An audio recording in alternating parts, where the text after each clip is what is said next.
What's up, y'all? I got another one for you.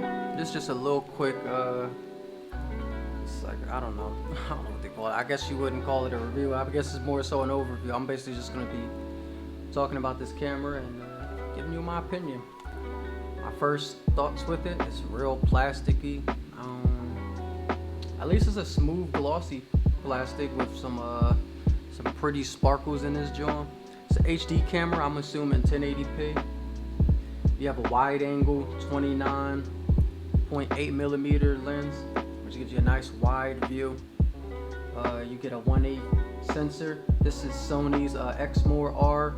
This is a CMOS sensor. You have what, 42 times zoom.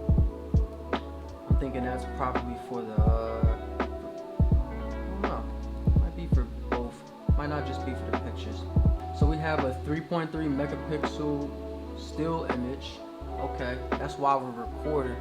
While we're recording, we can take 3.3 megapixel pictures. I don't know. I guess for a thumbnail. You got some Sony branding over here. You have the not the Steadicam, the Handycam. This model is the HDR CX160, and up top we have the WT, which is used for zooming in and out. You also have a photo button for taking photos. I'm guessing that's like the same button you go to push when you need to take a picture while you're recording. Speaking of recording, your button is located on the back right over here to the right. You just press it one time to start recording, another time to stop. And right in front of that is this door. Behind this door is a DC in, and you have an AVR. I'm not sure what an AVR is. If someone could let me know what an AVR is, I don't know. As of this moment of the recording, I don't know what an AVR is. I know DC, direct current in. That's when you want to power the. This is when you want to power the camera with an external source of power, not including this battery. And that's when you want to when you want to continuously shoot without having a battery be like your limiting factor. You can just keep shooting and power the camera. You can see on the back of the camera next to that start stop button is the actual battery. Take it out, pull down this little tab right here, and then you're going to want to slide it back towards you. You want to come up and then to put it back in, just go to line it up, not all the way back but a little bit forward, not all the way forward. You're going to line it up and then push forward just a little bit and it'll snap right in place. Right underneath that is a nice little slick SD card slot for you to put your memory cards in. I think that's pretty dope. And right past that is a threading mount, so you can put this on a tripod, you can put it on a grip or a rig. And then you have some Sony serial code information and some voltage, some bullshit you ain't gonna really care about. Back to the other side, I like this right in the handle. If you didn't already notice, you probably didn't. Look, let me see if you notice it. Get in. You see it? You see it? You see it? Once you see it, you're not gonna unsee it. But anyways, right over here, hidden in the cut, is a nice little USB. I really like this. I wish all cameras kind of had this because it would make me a little bit more productive. I wouldn't have to go look for cables and shit. I got all my shit right here. This little USB is it's a game changer because it allows you to you can charge the device with this USB and you can pull files. So you know what I mean, it's one of them things I like how they included this in the camera. This was dope. Definitely a dope little cop up. I like that feature. And when you're done with it and you want to put it out the way, it just slides in this crisp clean. It doesn't come out loose or nothing. It's in there secure and it's really nicely placed. I like that. That's a nice slick little slick feature. I like that. And then coming back over here, we're gonna open up our LCD screen, which I'm guessing is around about wow, this looks a little, damn, that kind of looks good. The image is a little bit fuzzy. I'm not sure how the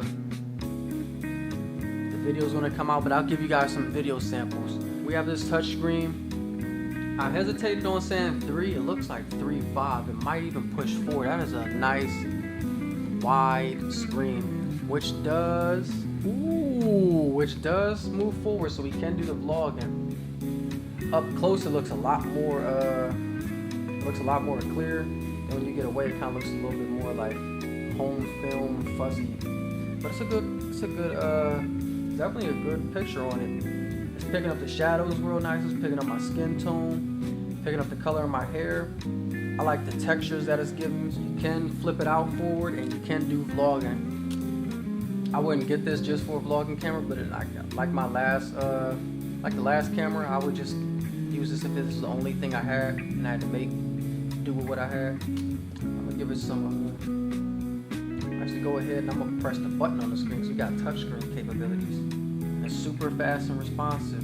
Speaking of this screen, it is touchscreen, so you can touch it. Okay, you can touch and focus. You can focus. So it does support touch focusing. You can touch the screen and it'll focus on wherever you selected the square. Try to focus in on. It also has like a facial recognition feature. You have to go in the menu option, but there is a facial recognition feature where it'll focus on your face and it'll detect it. Since this is a touchscreen, you can zoom in and out with the touchscreen. You can access the menu to change the shooting modes and add effects and filters. And we have what used to be the playback button to access the photos and the videos that you took on the device. Right here is a door. Behind that door, you have an HDMI, a mic, and a USB. And I mean, plenty of functionality. HDMI out, that's to hook up to the TV, and then the USB, that's for retrieving files and moving, or maybe even charging. So you have multiple ways. Or I'm guessing since this is an HDMI output, I think you probably could. I think you can hook up an external monitor. So if you were recording this, like I don't know, whatever you're doing, like documentary, music videos, whatever have you, and then you have an external monitor hooked up so that the producer can see what's going on. I think you can do that by plugging it in right over here. That just tucks away behind this door nicely like that. I like that. I like that. I like that. You can have slow motion recording, a golf shot. I don't know what the hell a golf shot is. It's just bringing me, I don't know, it just brings up like this. It brings us, I don't know why.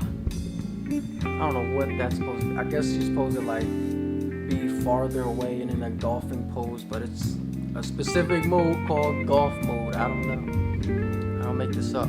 Okay, so frame rate, we're working with 60 frames a second. That's all the time. That means we can always do slow motion. The spot meter, perfect for what it is, you know what I mean? It's good for getting a junior reporter into the life of filmmaking. Or if you just want to get the moment down, you know what I mean? A family barbecue, family function. This is perfect. I like this little camera. It just needs to get bought up to 2020. We got bigger sensors, we got better software. But for something that came out in what, like 2013, 2014? The other camera came out 2014, so I'm gonna guess like 2014, 2013, maybe even 2012. All the specs and information is gonna be linked below. I'm gonna leave all the information regarding this as much as I can find. I'll leave the information on this camera below in the comments. I do like that the batteries are nice and small. I can carry a couple of them Jones. Yeah, if you're in the market for a camera and you want to see me review a specific camera, let me know, because I can go rent out a camera. So if you want to see me rent out a movie production camera and see how one of them works, let me know, because I'll do it. Let me know if there's any other tech you want to see me grab up. And guys, as always, yo, thank you for your time. This is basically just a little run around the camera. I don't know. I've just been attracting cameras, so I don't know. If y'all enjoyed this, if y'all have any more questions regarding the camera, if you didn't see something that you wanted to see in this video, you let me know and I can address that maybe in another video where I can just answer your questions. But just let me know. Feel free to comment and give me your opinion or give me your question. Y'all, I love reviewing cameras and I love helping people. If I could just help someone choose the next camera, that would mean the world for me. Yeah, guys. I'm pretty much done. I don't really got nothing else to say. I'm done with this joint. I just kind of wanted to hop on here and share my thoughts with the camera. I like it. It's built pretty okay. It's sort of plasticky, sort of toyish. Until you start playing with the features and you know what you got, then you know what I mean. I'm like, okay, it's like it's a little camera. It's a little camera. But man, is this thing dated? I can't believe the image quality was like this just a couple years ago. Imagine what the image quality is gonna be like in the years coming. If you're in the market for a lightweight, functional camera, I would look at some of the new Sonys because they're really nice. My friend has one. If I can get it up here, I'll definitely review it. It's a 4K, handy cam, just like this. Subscribe and share this with your friends. Share this if someone else is in the market for a camera and they're looking around trying to get the vibe of what they want to shoot on. DSLR, camcorder, mirrorless. There's something to learn in every little review. So yeah, pretty much done. I don't want to drag this out. I love y'all. Thank y'all for your support and your love. Y'all real motivating. I will catch you guys in the next review, and I'll get at you guys. Peace.